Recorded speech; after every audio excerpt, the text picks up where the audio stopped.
나약한 국민의힘 세력, 지금 기득권 행사하고 있는 민주당 세력에게 두 글자로 이야기하고 싶습니다. 둘 다 방패! 스마트한 젊은 정치인의 상징인 이준석 개혁신당 의원이 대권 도전장을 내밀었습니다. 1985년 3월 31일생으로 올해 딱 40. 대통령 피선거권 자격을 얻자마자 운명처럼 조기 대선판이 만들어졌고 그는 그곳에 뛰어들었습니다. 개혁신당 대선 후보 이준석입니다.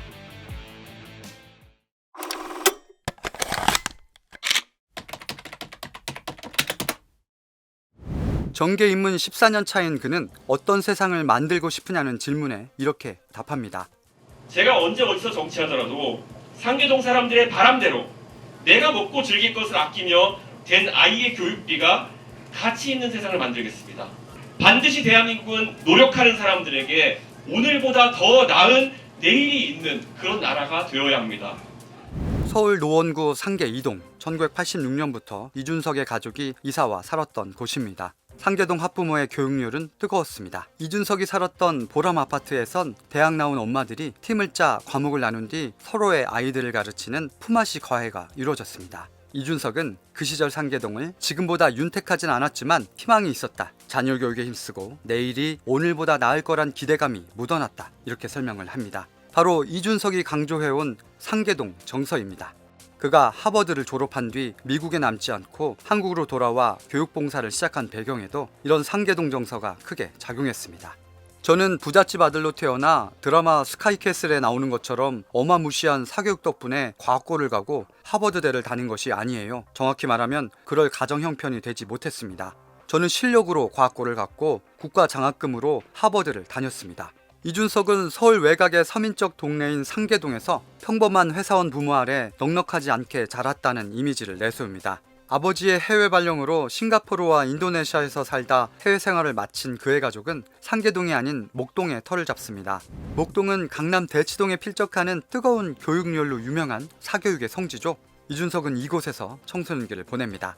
이후 서울과학고등학교를 조기 졸업하여 카이스트에 입학했지만 하버드대학교 합격 후 국비 유학생 신분으로 미국 유학을 갑니다.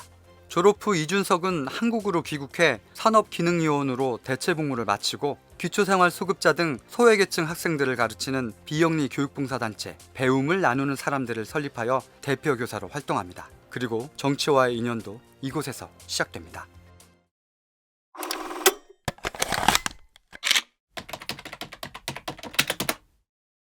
2011년 12월 27일 서울 여의도 한나라당 당사에서 박근혜 당시 비상대책위원장은 이 사람을 소개하며 목소리에 한껏 힘을 줬습니다. 화려한 학력의 26살 이준석이 정계에 데뷔를 하는 순간이었습니다. 이날 한나라당은 당의 고강도 쇄신을 위해 박근혜 비상대책위원회를 공식 출범시키며 개혁 쇄신 성향의 당 안팎 인사 10여 명을 비상대책위원으로 임명했습니다. 이날 영입된 비대위원들의 과제는 낡은 당, 영남당이라는 한나라당의 이미지를 젊고 합리적이며 신선한 모습으로 탈바꿈시키는 것이었습니다. 이준석은 2016년 제20대 국회의원 선거, 2018년 재보궐선거, 2020년 제21대 국회의원 선거에서 노원구에 출마해 3번 연속으로 낙선합니다. 오죽하면 별명이 마삼중이었죠. 하지만 그 과정에서 다양한 시사방송과 예능에 꾸준히 출연하며 대중 인지도를 높인 이준석은 2021년 국민의힘 대표 후보로 출마하여 돌풍을 일으켰습니다.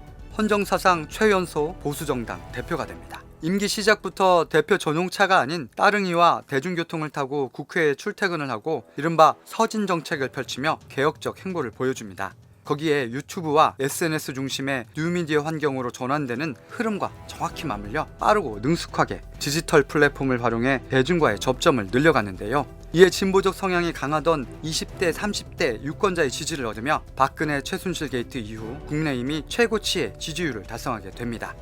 이후 대표로 국민의힘을 이끌어 20대 대선과 지방선거에서 연거푸 승리합니다. 이준석은 이딴 승리로 보수의 희망으로 등극하며 정치적 입지를 다집니다. 그러나 2022년 7월 8일 국민의힘 중앙윤리위원회가 성접대 의혹과 관련해 이준석에게 당원권 6개월 정지라는 중징계를 의결합니다.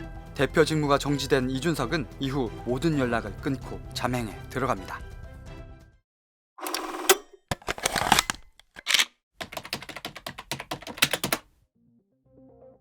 2023년 12월 27일 이준석은 서울 노원구에 위치한 숯불갈비집에서 국민의힘 탈당 선언을 합니다. 그리고 신당을 창당하고 하루 만에 2만 명 이상의 당원을 확보합니다. 이후 2024년 4월 10일 제22대 국회의원 선거에서 동탄 신도시가 위치한 경기도 화성을 선거구에서 역전승을 하는 이변을 일으켰습니다. 정치 입문 13년 네 번째 도전만에 국회의원에 당선된 겁니다. 그동안 한국 정치권에서 쉽게 볼 수 없었던 독자적인 개성을 보여주고 있는 이준석. 세대 교체론을 앞세워 대선에 출마하면서 당선 외에는 목표가 없다며 독자 완주를 강조하고 있습니다. 그는 과연 최연소 대선 후보로 이번 대선에서 어떤 결과를 낼까요?